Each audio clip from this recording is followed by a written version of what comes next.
Hello, future officers. I hope you're perfect there and doing deadly study. Current affairs एक ऐसा subject है specially in banking exams जिसको आप ignore नहीं कर सकते। स्पेशली अगर हम बात करें एसबीआई पीओ की, जो कि अभी नोटिफिकेशन रिलीज हुआ है हाल फिलहाल, तो उसमें 60 नंबर का करंट अफेयर्स है। अब इसका वेटेज आपको समझ में आ रहा होगा कि इसकी वैल्यू कितनी है। अगर हम आईबीपीएस पीओ की बात करें तो वहाँ पर 40 क्वेश्चंस 40 मार्क्स के हैं। एसबीआई में आपको मैंने बता ही दिया 60 नंबर की करंट अफेयर्स आती है 60 मार्क्स की। एंड आरआरबी पीओ में भी सेम 40 क्वेश्चंस आते हैं 40 मार्क्स के।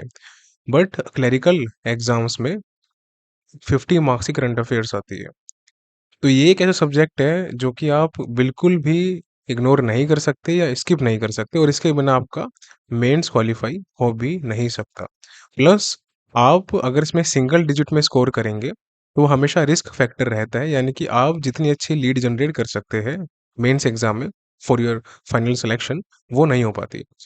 अभी लास्ट ईयर जो स्टूडेंट्स हमारे ग्रुप के थे, और वो स्टूडेंट्स जिन्होंने हमारा करंट अफेयर्स का कोर्स फॉलो किया था, राइट अप्रोच का, उनके आरआरबी पीओ में मैक्सिमम के हाईएस्ट मार्क्स आए थे। और कई बच्चे जो कि सिलेक्ट हो चुके हैं 2024 के एग्जाम में आरआरबी पीओ में, आरआरबी क्लरिकल में, उनके मार्क्स एवरेज आराम से 15 के आसपास आए थे, जो कि इतना स्कोर करना काफ़ी ज़्यादा भारी पड़ जाता है बच्चों के लिए इन आरआरबी पीओ एग्जाम स्पेशली। अब यहाँ पर हम बात करेंगे कि कैसे हमारे करंट अफेयर्स की स्ट्रेटजी होनी चाहिए जिससे हम एसबीआई पीओ को डायरेक्टली एक बार में मेंस में लीड ले सके, क्वालिफाई कर सके। अब यहाँ पर स्टेप बाय स्टेप जानेंगे इस एक चीज़ के बारे में। देखिए, जब हम बात करते हैं करंट अफेयर्स की, तो बच्चे मिस्टेक्स क्या करते हैं, पहले हम मिस्टेक्स की बात कर लेते हैं ताकि वो आप ना करो। अब देखिए, सबसे पहले डेली की जो करंट अफेयर्स की वीडियोस होती है, वो फॉलो करना, वो समझ में आता है कि आप न्यूज़ का एक एक्सपोज़र ले रहे हो। लेकिन उस करंट अफेयर्स की वीडियोस को डेली बेसिस पे फॉलो करके उसके नोट्स बनाना, ये सबसे गलत अप्रोच है। ये सस्टेनेबल है ही नहीं। रीज़न सिंपल सा है, आप खुद सोचो। डेली की जो करंट अफेयर्स होती है, उसमें जो न्यूज़ होती है, वो कौन-सी न्यूज़ इम्पोर्टेंट है, कौन-सी नहीं, आपको वो क्या पता? इम्पोर्टेंट न्यूज़ के जो सेगमेंट्स होते हैं, जैसा मैं आपको बता रहा हूँ, बैंकिंग एग्ज़ाम में उस पे ज़्यादा फ़ोकस किया जाता है। और जो नॉट इम्पोर्टेंट होते हैं, जिसको हम लीस्ट इम्पोर्टेंट भी बोल सकते हैं, उसको अगर आप स्किप भी कर दोगे या उस पे कम टाइम भी दोगे, तो भी कोई नुकसान की बात नहीं है। क्योंकि देखिए, अगर हम एसबीआई पीओ की बात करें मेंस की, तो 60 में से 60 लाना पॉसिबल नहीं है इन रियलिटी। इवन जो एग्ज़ामिनर है, उससे खुद भी नहीं आ पाएँगे। बट 60 में से 40, 45, 50 तक जाना, ये 100% पॉसिबल है। बट इसके लिए आपकी स्ट्रेटेजी, एक फ्रेमिंग अच्छी होनी चाहिए। इम्पोर्टेंट्स जो टॉपिक्स होते हैं, वो क्या-क्या होते हैं करंट अफेयर्स के, पहले वो जान लेते हैं। तो जो भी नेशनल की न्यूज़ रहती है, अब नेशनल की न्यूज़ में कई सारे अलग-अलग सेगमेंट्स रहते हैं, जैसे कि गवर्नमेंट स्कीम्स रहती है, वो तो फेवरेट है बैंकिंग एग्ज़ाम्स में, स्पेशली इन एसबीआई पीओ। दूसरा, जो समिट्स वगैरह होते हैं कहीं पे लाइक नेशनल वगैरह के, या फिर कोई मीटिंग्स वगैरह होती है मिनिस्ट्रीज वगैरह की, तो कोई कंपनीज होती है पीएसयूज वगैरह, नवरत्न महारत्न एटसेट्रा। देन एमओयूज वगैरह साइन होते हैं, कुछ एग्रीमेंट्स वगैरह इसी के अंडर आते हैं जो, ये सब नेशनल स्कीम्स के पार्ट होते हैं। और कुछ इनिशिएटिव वगैरह अलग अलग लिए जाते हैं। ठीक है, ये ऐसा टॉपिक है जिसको आप कतई भी इग्नोर नहीं कर सकते। तो ये तो फर्स्ट था नेशनल। देन दूसरा आता है रिजर्व बैंक ऑफ इंडिया वाला। आरबीआई तो फेवरेट है, और एसबीआई के केस में इवन मेंस में आराम से आपको 7 से 10 नंबर का आरबीआई के क्वेश्चन दिखने वाले हैं 60 में से, देख लेना आप। उसके बाद जो न्यूज़ सेबी वगैरह की होती है, प्लस इकोनॉमिक्स की होती है, प्लस बैंकिंग की जो न्यूज़ होती है, जैसे बैंकिंग में कई सारे सेगमेंट्स होते हैं, कई सारे बैंक्स इनिशिएटिव लॉन्च करते हैं, एमओयूज़ करते हैं, बैंक एश्योरेंस करते हैं, या इसके अंदर नाबार्ड की न्यूज़ आती है, सिडबी की न्यूज़ आती है, ये सभी इंपॉर्टेंट होती है। तो ये आपको सारे करने पड़ेंगे। साथ में एक्विजिशन मर्जर्स वगैरह की जो न्यूज़ रहती है, ये इंपॉर्टेंट रहते हैं, एक्विजिशन एंड मर्जर। ठीक है, उसके बाद जो इंपॉर्टेंट सेगमेंट्स आता है, ये तो मतलब ऐसे है कि ये प्राइम है, इन पे तो आप, इनको तो आप चाह के भी इग्नोर नहीं कर सकते, इन पे फोकस करना ही करना होगा। देन हम आगे आते हैं। अब यहाँ पर जो कुछ ऐसे सेगमेंट्स हैं जहाँ से न्यूज़ आ सकती है, काफ़ी ज़्यादा चांसेस होते हैं, वो है एक इंटरनेशनल सेगमेंट। अगर इसमें भी आप मैक्सिमम चीज़ें कवर कर लोगे, जैसे इंडेक्स वगैरह होते हैं, वो सब चीज़ें लॉन्च होती है, तो वो भी काफ़ी हेल्पफुल रहते हैं आपके एक्स्ट्रा मार्क्स फैच करने में। देन यहाँ पर आता है स्टेट्स न्यूज़, ये भी काफ़ी इंपॉर्टेंट रहता है। अब इतना ये जो चीज़ें हैं, अगर इन पे आपने फ़ोकस कर लिया, तो मैं आपको गारंटी से कह रहा हूँ किसी भी एग्ज़ाम में आप आराम से 60% तक स्कोर आराम से कर लोगे, बहुत प्यार से। अब जो नॉट इम्पोर्टेंट है, वो क्या-क्या है, जहाँ पर बच्चे अपना खामखा दिमाग खराब करते हैं। सबसे पहली चीज़ डेज़, भाई 1 महीने में 50 दिन होते हैं। आप खुद याद रखो कि एक क्वेश्चन के लिए आप 300-400 दिन याद करोगे क्या? 5-6 महीने के? बेवकूफ़ी है, कभी मत करो। मेरी तरफ से तो देखो, अगर टाइम खराब करना है तो कर लो, कोई दिक्कत नहीं है। सिलेक्शन आपका है, मिस्टेक्स आपकी है, फेस भी आपको करना पड़ेगा। देन ओबिचुरीज़, कि किसका निधन हुआ है, कौन दुनिया छोड़ के चले गया, तो वो भी इम्पोर्टेंट नहीं होती, ठीक है? क्लैरिकल के एग्ज़ाम में हो सकता है 1-2 क्वेश्चन यहाँ से आ जाए। उसके लिए जैसे 1 महीने में अब यहाँ पर मान के चलिए करीबन-करीबन 30 से 40 ओबिचुरीज़ होती है, कम से कम 20 भी हो सकती है। तो इतना करने का 5-6 महीने का मतलब आप खुद बताओ कि आपको अपने दोस्तों के नाम याद है आज तक? कोई ऐसे आपके 20 दोस्त हैं? नहीं होंगे। तो वहाँ पर भी टाइम खराब करना बेवज़ह लगता है मुझे, कोई फ़ायदा नहीं है और ये एग्ज़ाम का ट्रेंड के हिसाब से मैं आपको बता रहा हूँ। देन दूसरा आता है स्पोर्ट्स न्यूज़। जब ओलंपिक्स वगैरह आते हैं, पैरालंपिक्स आते हैं, बच्चे इसके पीछे पड़े रहते हैं। क्वेश्चन कितने आते हैं? या तो 1 या फिर 2 या तो कभी-कभार वो भी नहीं आता। तो यहाँ भी टाइम खराब करना मुझे सही नहीं लगता। देन अब देखो यहाँ पर ये तो हमने स्टेट्स की बात की थी। एक साइंस एंड टेक यहाँ से भी थोड़ी बहुत न्यूज़ आ जाती है, लेकिन फ़िल्टर करना पड़ता है कि कौन सी न्यूज़ करनी है, सारी नहीं करनी होती। ये अब कौन बताएगा कि क्या फ़िल्टर करना होता है? हम बताएँगे आपको। I am the faculty of current affairs and I will teach you. Then उसके बाद डेज़ हो गया, ओबिचुअरीज़ हो गया, स्पोर्ट्स हो गया, अपॉइंटमेंट्स। ये आप खुद सोचो एक बार, थोड़ा-सा इस पे गौर करना। अपॉइंटमेंट्स ये जो चीज़ है ना, यहाँ पर 1 महीने में 100 अपॉइंटमेंट्स होते हैं। 6 महीने के 400 से 500 अपॉइंटमेंट करने का फ़ायदा है? आप खुद बताओ। आप बिगिनो, कतई भी नहीं करना। इसमें कुछ फ़िल्टराइज़ेशन करना पड़ता है। कुछ बड़ी रेगुलेटरी बॉडीज़ होती है, ऑर्गनाइज़ेशंस होते हैं, उनका हमको याद करना होता है। जैसे नाबार्ड हो गया, फिक्की एफसीआई हो गया, ठीक है? सीआईसी बोर्ड हो गया, सीसीआई हो गया। तो इस तरीके के कुछ-कुछ बोर्ड्स होते हैं जिनके जो चेयरपर्सन्स वगैरह है, जैसे आरबीआई सेबी, इनके याद करने पड़ते हैं। बाकी सबके करने की नीड नहीं है। और हाँ, उसके बाद काफ़ी बच्चे बैंकिंग अवेयरनेस के पीछे पड़े रहते हैं। बैंकिंग अवेयरनेस के जो स्टैटिक लेक्चर होते हैं, उसके पीछे पड़े रहते हैं। तो वो भी बेवकूफ़ी है, करने का कोई सेंस नहीं बनता। क्योंकि बैंकिंग एग्ज़ाम्स में एक ट्रेंड था आज से 6-7 साल पहले का, जब स्टैटिक में से क्वेश्चन आते थे, बैंकिंग स्टैटिक जैसे कि आरबीआई की प्रिंटिंग जो मशीन्स है वो कहाँ-कहाँ है, करेंसी चेस्ट कहाँ पर है, ये सब जो क्वेश्चन्स आते थे। एंड बेसल फर्स्ट, सेकंड, थर्ड के आज भी अगर कभी आते हैं तो 1 से 2 या 3 क्वेश्चन आते हैं एट मैक्स। पहले का टाइम था जब 15 से 20 क्वेश्चन आते थे। तो इस पे फोकस आपको बाद में देना है। अगर कर रखा है तो बहुत अच्छी बात है, नहीं कर रखा तो इस पे फोकस मत करो आप। ये जो मैंने आपको पोर्शन बताए डेज, ओबिचुअरी, स्पोर्ट्स, अपॉइंटमेंट्स, बैंकिंग, इसमें से कुल मिला के आपके 20 से 25% एट मैक्स क्वेश्चंस आते हैं। यानी कि अगर पेपर आपका 60 नंबर का है, तो आप मान के चलो 15 क्वेश्चन से ज़्यादा यहाँ से नहीं फँसेंगे। लेकिन आप यहाँ पर देखो एक बार, ये वाला जो कॉलम है, यहाँ पर 60% तो आपके क्वेश्चन आएँगे ही आएँगे, यानी कि करीबन 25 से 30 क्वेश्चन तो आपके यहीं से आने वाले हैं। तो किस पे फ़ोकस करोगे आप पहले? इस पे फ़ोकस करोगे। अब इसके अलावा जो क्वेश्चंस बनते हैं, वो कुछ क्वेश्चंस स्टैटिक होते हैं, जो कि आपको करंट अफ़ेयर से निकालने पड़ते हैं। अब जैसे आरबीआई ने यहाँ पर सपोज़ बात की कि उसकी कोई सब्सिडियरी है आरबीआईएच, तो उसके बारे में पढ़ना पड़ेगा। तो इतना रिसर्च करना एक बच्चे के लिए पॉसिबल नहीं होता, वो टीचर करवाता है। तो वो मैं आपको बताऊँगा कि इसमें क्या इम्पोर्टेंट है और वो मैं आपको पढ़ाऊँगा भी, ठीक है? आपको कुछ भी फालतू की स्ट्रेस नहीं लेना। आपकी जो करंट अफ़ेयर्स है, अभी देखिए एसबीआई पीओ का एग्ज़ाम आने वाला है, तो मेंस इसका अक्टूबर में होगा, ठीक है? अक्टूबर या सितंबर मान के चलते हैं, नॉट अक्टूबर सॉरी। तो सितंबर में हम मान के चलते हैं इसका मेंस होगा। सितंबर 2nd वीक या 3rd वीक, मोस्ट प्रोबेबली जहाँ तक मुझे लग रहा है 3rd वीक में होगा। अब यहाँ पर करना क्या है, कितने मंथ की करंट अफेयर सफिशिएंट रहेगी फॉर एसबीआई पीओ? तो आपको मई करना पड़ेगा, जून करना है, जुलाई करना है, अगस्त भी करना पड़ेगा और सितंबर जितना होगा उतना भी करना पड़ेगा। ये जो महीने हैं 4 से 5 महीने, ये तो आपको करने ही करने हैं एनी हाउ किसी कीमत पे। इसके अलावा जो बजट है, वो भी कवर करना पड़ेगा और कुछ न्यूज़ अप्रैल की भी करनी पड़ेगी, जो कि मैं मई में और जून में कवर करवा दूँगा। ठीक है? तो अगर अप्रैल से लेकर मई, जून, जुलाई, अगस्त, सितंबर इतना कर लोगे और जैसा मैं करवाऊँगा, आपको नोट्स प्रोवाइड करूँगा और लेक्चर्स दूँगा।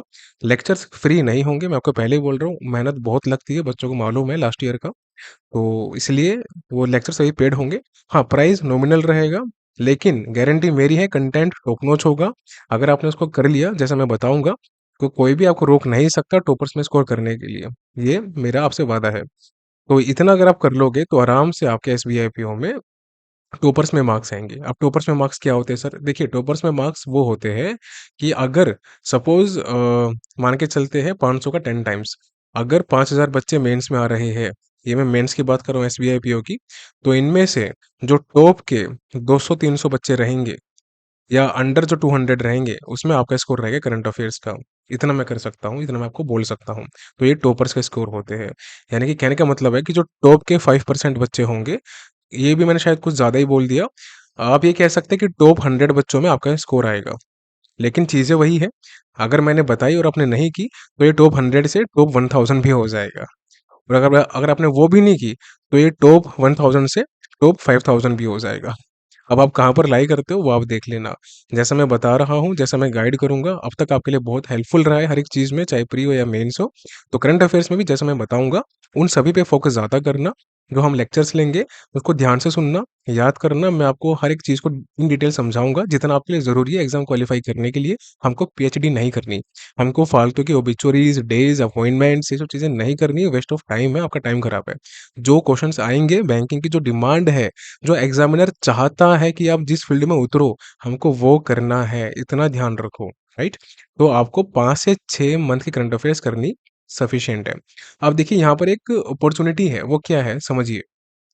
एसबीआई का एग्जाम मेंस सितंबर 3rd वीक तक होगा। चलो सेकंड वीक लेके चल लेते हैं और बोलो, ठीक है? ये एसबीआई का एग्जाम होगा।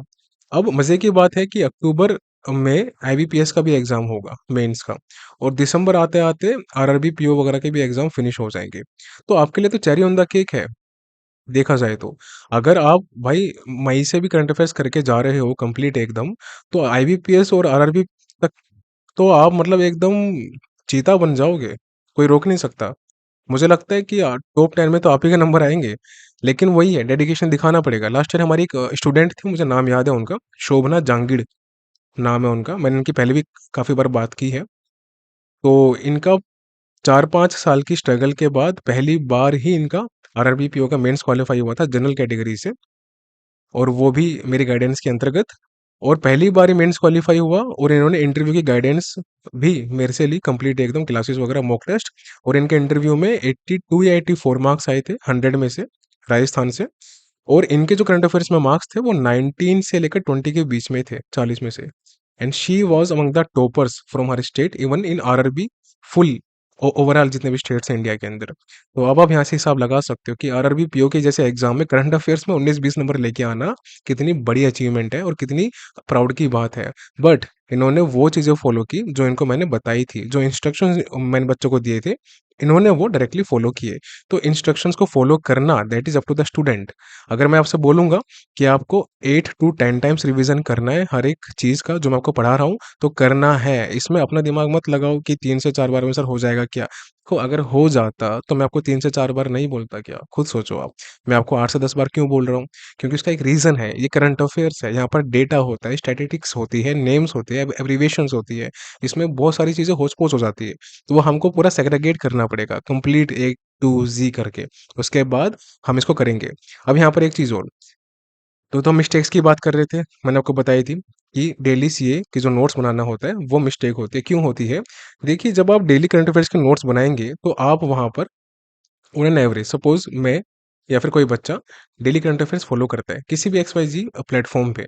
अब उसने क्या किया, 1 से डेढ़ घंटे का उसने लेक्चर देखा, ठीक है? ये तो लेक्चर का टाइम था। फिर इतना ही टाइम करीबन इसको हम प्लस कर लेते हैं, 1 से डेढ़ घंटे का टाइम उसको लगा नोट्स बनाने में। कितना टाइम गया?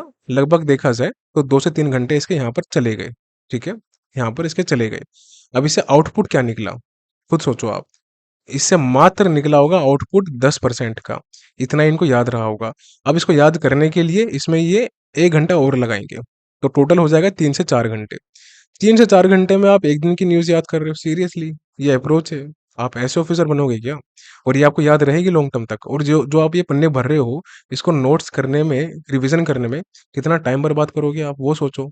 अब इसकी जगह पे एक वो स्टूडेंट जिसको कंप्लीटली एक टॉप नॉच कंटेंट मिल रहा है, या उसको पता है कि उसकी स्ट्रेटेजी क्या होनी चाहिए, वो क्या करेगा? सिंपल अपने नोट्स उठाएगा, लेक्चर्स देखेगा, ठीक है? अब ये नोट्स वो वाले नहीं है, ये रिटन नोट्स नहीं है जो आप ऊपर बना रहे थे, नहीं, ये वो नहीं है। ये वो नोट्स है जो कि आपको मैं प्रोवाइड करूँगा पीडीएफ के फॉर्म में, और बहुत ही सिंपल होते हैं, उसमें इम्पोर्टेंट डाटा पूरा हाइलाइटेड होता है, और हम वही न्यूज़ कवर करते हैं जो कि न्यूज़ में जो कि एग्ज़ाम में आएगी ही आएगी। जो 10% न्यूज़ नहीं भी आती उसकी टेंशन मत लेना, जो 90% आ रही है उस पे फ़ोकस रखो, सिलेक्शन हो जाएगा आराम से। तो नोट्स जो होंगे वो आपके पीडीएफ के फॉर्म में होंगे, तो आपका नोट्स बनाने का टाइम पूरा ये वाला जो टाइम था, ये पूरा सेव हो गया आपका 1.5 घंटे के आसपास का। और जो लेक्चर आप देख रहे हो, वो लेक्चर भी आपका बहुत ज़्यादा टाइम का नहीं होता। इसके मुकाबले ये जो आप डेली लेक्चर देख रहे हो ना, आप खुद सोचो एक बार यहाँ पर थोड़ा हिसाब लगाओ। राइट अप्रोच के जो लेक्चर्स रहते हैं करंट अफेयर्स के, वो 1 मंथ के लेक्चर जो रहते हैं, वो करीबन 20 से लेकर 25 के आसपास रहते हैं। इतने में हम आराम से कवर कर सकते हैं। ये टोटल वीडियोज़ रहती है 20 से 25 1 महीने की। 25 एट मैक्स रहती है अगर मैं स्ट्रेच करना चाहूँ तो, वरना 20 में निपट जाता है। अब यहाँ पर ये जो वीडियोज़ रहती है, एक वीडियो की जो लेंथ रहती है, वो करीबन 1 आवर के आसपास रहती है, ठीक है? यानी कि जो टोटल देखा जाए, तो 25 घंटे के अंदर-अंदर आपका पूरा 1 मंथ निपट चुका है। अब जो आप डेली लेक्चर देख रहे हो, उसमें एक वीडियो 1 से 1.5 घंटे की रहती है, ठीक है? अब यहाँ पर अगर इसको हम कैलकुलेट करने बैठे, तो 30 से लेकर 45-50 घंटे के आसपास ये खत्म होगा। अब इसमें जो इम्पोर्टेंट न्यूज़ नहीं भी थी, वो भी आपने लपेट दी, कोई फ़ायदा नहीं था उसका। जो इम्पोर्टेंट था, उस पे आपको फ़ोकस ज़्यादा करना चाहिए था। अब यहाँ पर जो क्वालिटी टाइम है ये वाला, अब ये तो मैंने आपको एट मैक्स बताया 25 घंटे, हो सकता है ये 18 या फिर 20 घंटे भी हो जाए, तो इसमें हमारा हमारा पूरा मंथ कवर हो जाए। अब यहाँ पर जो आपका लेक्चर का टाइम था, वो पूरा सेव हुआ, यहाँ से देखो बेनिफिट हुआ आपको। करीबन-करीबन आपके यहाँ से 15 घंटे बच गए। ठीक है, आराम से। एक तो ये करो। दूसरा एडिशन जो है, जो आप सेल्फ नोट्स बनाते हो, लिखते हो अपनी नोटबुक में, उस सेल्फ नोट्स में आपका टाइम खराब होता है। वो पूरा टाइम आपका सेव हो गया, कंप्लीट। अब वो टाइम 1 से 1.5 घंटा हो सकता है। यानी कि इसमें 15 में आप 30 से 45 घंटे ऐड कर लो।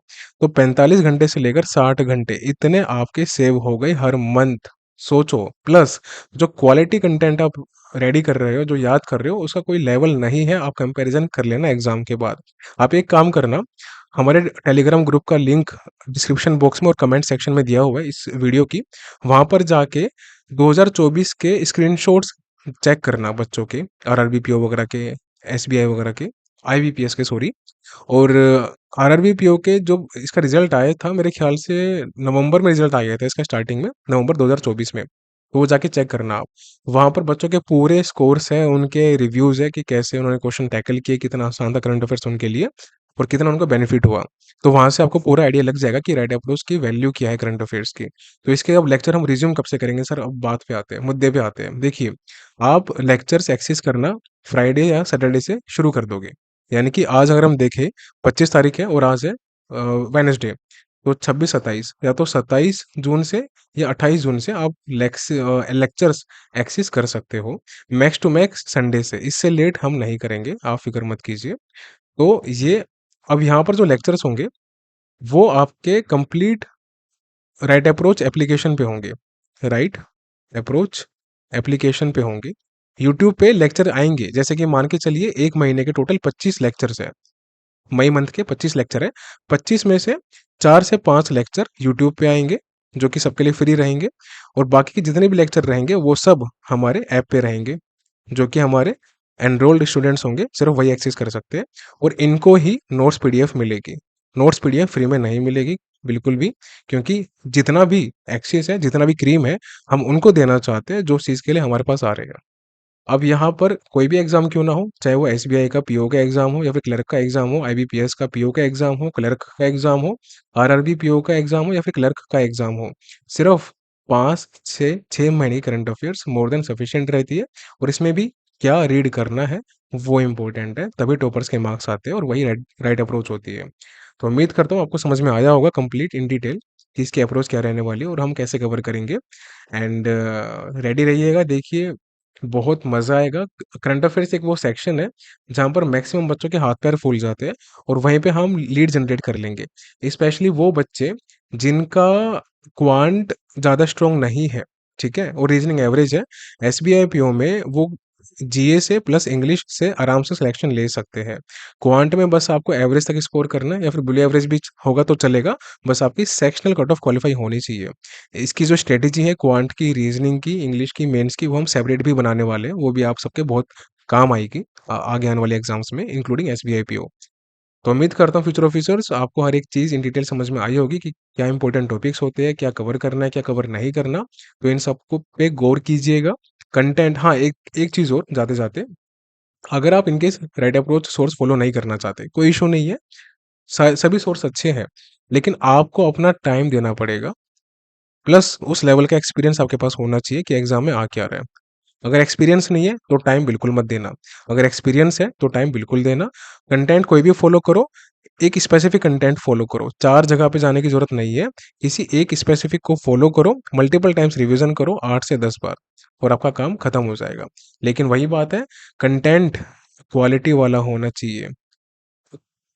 क्वांटिटी वाला कंटेंट होगा अगर, समझ रहे हो मेरी बात मैं क्या कहना चाह रहा हूँ? एग्जाम्पल के तौर पे हमारे जो मंथली नोट्स पीडीएफ के पेज रहते हैं, वो 50 से 70 पेज रहते हैं एक महीने के, उसमें पूरी खत्म करंट अफेयर्स एक महीने की। बाकी सोर्स में आपको 300 से लेकर 500-600 तक पेज मिल जाएंगे आराम से। अब आपको क्या करना है क्या नहीं करना, समझदार को इशारा काफ़ी है। तो मिलेंगे अगली वीडियो में। अभी के लिए bye bye, take care and see you soon. और हाँ, अगेन, जो लेक्चर्स है उसका एनरोलमेंट का और कब से शुरू होने वाले, वो आपको कल वीडियो मिल जाएगी और टेलीग्राम पे भी पोस्ट हो जाएगा।